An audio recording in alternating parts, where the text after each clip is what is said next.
What's good, y'all? Welcome back. Today, we're going to be reacting to the highly recommended slap shoes. We're watching top 10 NASCAR records that will never be broken. Y'all are always telling me to react to slap shoes. Talk to my homie. He recommended me, two good slap shoes videos to watch. So we're going to have a slap shoes video today and then one for Friday. I hope y'all enjoy it. Original video link will be down in the description if you haven't already seen it, which I'm sure you guys have.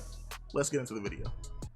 Unbeatable records. Just about every single sport has them, and NASCAR is absolutely no exception. From track records to win streaks, he has the voice for shit like this too. Seasons, NASCAR has a lot of records to beat, and I think I've scrapped together 10 that you will never see beaten no matter how long you live. So without further ado, number 10. Jimmy Johnson makes the chase every single year. The first chase field in 2004 was basically the top 10 regular season drivers with the highest points at the Richmond race in the fall of that year. Since then, who can and cannot be in the chase field has changed over time. It went from 10 drivers, something like 12, and now it's 16. Well, no matter the format, Jimmy Johnson has made the chase every single year since 2004. Now, since I have recorded this in late March of 2018, so far the season looks pretty rocky for Jimmy Johnson. That streak might get broken. Even if Jimmy Johnson fails to make the chase this year in 2018, still 14 chase appearances in a row. Wait, how old is this ridiculous. video? I wonder. Nobody else is even really that close. And with as streaky as some of these new drivers coming up through the field are, yeah, I don't think anybody's going to chain together 14 of these things ever again. I don't care if they make the field 20 chase drivers next year. Number 9, Richard Petty wins 7 Daytona 500s. From 1964 to that's a lot of Daytona 500 Richard wins. Petty won an unprecedented 7 Daytona 500s. It's hard enough to win one of those things. If you win 2, you're considered a really great driver in the ranks of Bill Elliott. But this man won 7. Jimmy Johnson, Dale Earnhardt Jr. 3, you're talking about legendary status. Jeff Gordon, Bobby Allison. 4, Cale Yarborough, easy Hall of Famer. 7, you're in a different ballpark, and the King Richard Petty more than earns his name in this regard. 1964, 1966, 1971, 1973, 1974. The infamous fight in the infield in 1979 when he passed by Donnie Allison and Cale Yarborough after they wrecked each other in turn 3. And then finally the win in 1981 with a brand record new most definitely whenever he broke it. They'd gone from these big, huge cars from the 70s, and they had shrunk them down into more compact, modern-looking cars. And still, Richard Petty was able to wheel that thing to a victory. It took nearly 2 decades for Richard Petty to get all of those Daytona 500 victories. And with drivers' careers getting shorter and shorter to avoid injury, yeah, I don't think this one's ever going to be broken. Not to mention how chaotic restrictor plate racing is these days. Richard Petty had the advantage of not having to worry about that since the restrictor plate didn't come into play until 1987. So far, the records have been pretty good. Most Daytona 500 victories, most chase appearances, but for number 8, how about a record nobody wants to get? Number 8, J.D. McDuffie starts 653 races and never wins a single one. Without a victory, that's a horrible one. Without a win. He also held the most last-place finishes until 2014 when Joe Nemechek finally bopped him. Now consider this, if you started your car in every single race in a 36-race season for 18 years, you still wouldn't have 653 starts. McDuffie's career spans from the early 1970s all the way into 1991, in which he was tragically killed in Watkins Glen. Had he not died there, he probably would have added to this record, but I also want to say this. This guy was no slouch. In 653 starts, he finished in the top 10 106 times. That's actually not that bad. As a matter of fact, there's actually a pretty good case to make that he is the best driver to never win a NASCAR Cup race. So what kept him going? Well, according to him, he just liked to race. It was a thing he liked to do most with his time, and well, who's to tell him to stop? Apparently he made a pretty decent career out of it. I mean, hell, if you told me I could race in NASCAR and make the same amount of money I'm making now and I'd finish dead last in every single race, hell yeah, I'd start racing for you. What can I say? No cap. Living the dream. So let's get back on track with those records that you definitely want to break if you ever get an opportunity. Number 7, Mark Martin wins the fastest race ever. Now you might think this race had to occur back in the 80s, back when the Aero Wars were going on. Holy, they're moving. Guys were pulling 200-mile-an-hour laps. Well, you'd be wrong. It was back in the blocky old days of the 90s cars with restrictor plates, if you can believe it. At the Winston 500 at Talladega Superspeedway in 1997, Mark Martin set a record that I say will never be beat. With an average race speed of 188.354 miles per hour, this is hands down the fastest race in NASCAR history. How fast was this man going? 500-mile race that took just 2.5 hours, actually a smidgen over 2.5 hours. The race ran perfectly caution-free the entire time. Now, with the advent of stage racing where cautions come out a guaranteed 2 times every single race, and the fact that the last caution-free race was in 2001, ironically at Talladega, a track that is known for having huge wrecks, it's a pretty safe bet that this record is never ever going to be broken. If this record was ever going to be beaten, it would have to be at one of the big tracks. Daytona, Talladega, Michigan, California. So basically it went by so fast because there were no cautions? Whoever Is that what won you're the saying? race would have to have perfect pit stops. There'd have to be no fuck-ups, nothing. Speaking of getting No perfect fuck-ups, speed, number nothing. 6, Bill Elliott qualifies at 212.809 miles an hour. Yeah, Mark Martin holds the record for fastest race, but the fastest single lap was by Bill Elliott in qualifying at Talladega in 1997. Oh, wow. Just a smidge under 213 miles an hour average.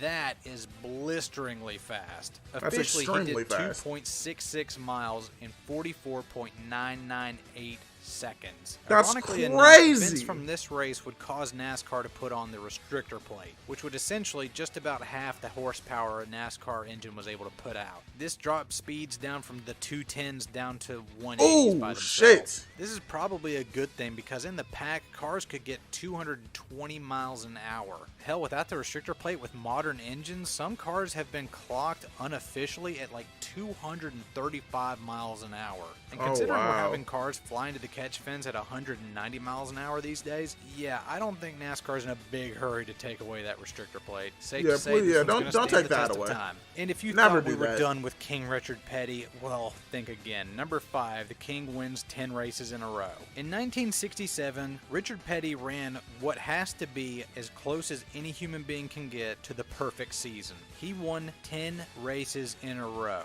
Now, granted, wow. they were running 48 race seasons back then, but even then, that's incredible. And while we're on the topic, let's go 'Cause I ahead feel and like get it'd to be number really 4. 1967 difficult to win a again, race. Richard Petty wins 27 Back to back to races back to back in to a back like that. season. Just in Driving general. an old Plymouth, Richard Petty absolutely wore them out that year. If there was ever a year in which Richard Petty earned the name The King, it was in 1967. All hail King Richard Petty, the first of his name, protector of the good years, and defender of the cup. Long may he reign. Okay, so we've had some really big names up here thus far. Mark Martin, Bill Elliott, Richard Petty, Jimmy Johnson. Well, how about a guy you've probably never heard of? Number 3. Herb Thomas has the best win percentage of all time. If you only count Herb drivers who have a Thomas. total of 100 starts, Herb Thomas has the highest win percentage. This hands looks old down, school with as hell. 21.05%.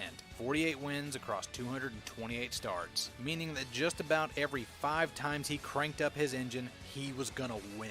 It should come as no surprise that he was NASCAR's first 2-time champion and the first guy to get multiple wins at the Southern 500. His first race was in 1949. He really only ran full-time in the early to mid-50s, and his last race was in 1962 at North Wilkesboro. He did most of these achievements driving the old fabulous Hudson Hornet, but he did bounce around between Chevrolets, Buicks, Chryslers, just basically anything he thought could win. After a severe injury in Shelby, North Carolina during a race, he was pretty much done racing. I really do wonder what else he could have done had he not been injured in 1957 out there in Shelby, North Carolina. Right, he probably could have Pretty got a much lot of cement that wins. He has the best win percentage ever. His longtime rival kept it Tim going. Flock actually has the second best win percentage at 20.856, 39 wins and 187 starts. Third is no surprise the Silver Fox himself, David Pearson, with 18.293%, 105 wins and 574 starts, and Richard Petty, pretty much by sheer volume alone, has a 16.892. Jimmy Johnson's win percentage is somewhere in the high 14s, and Jeff Gordon's is 12.627.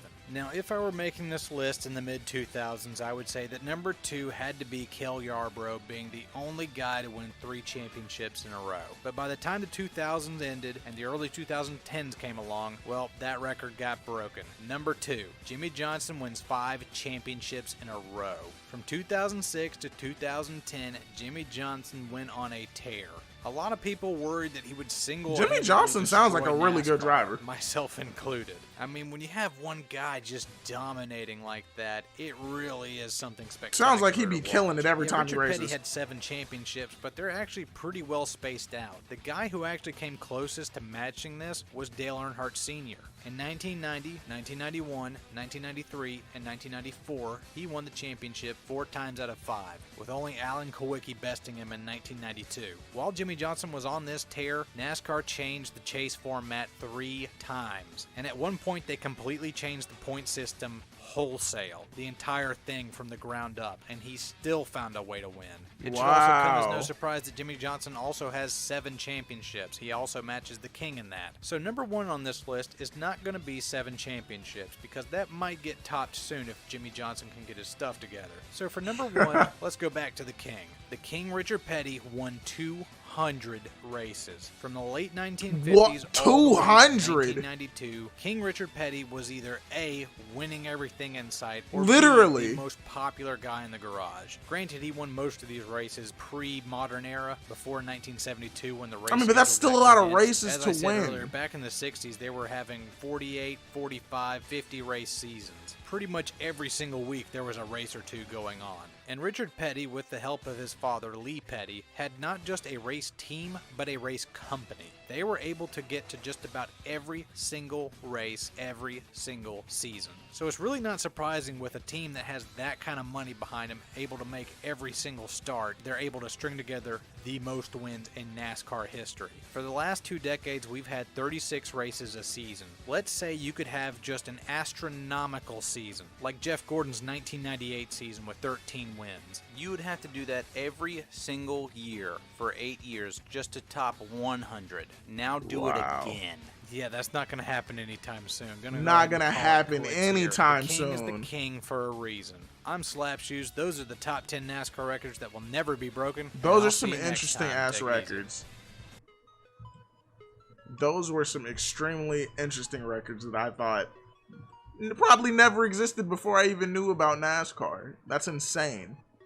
I really enjoy Slapshoes' videos. His voice isn't annoying.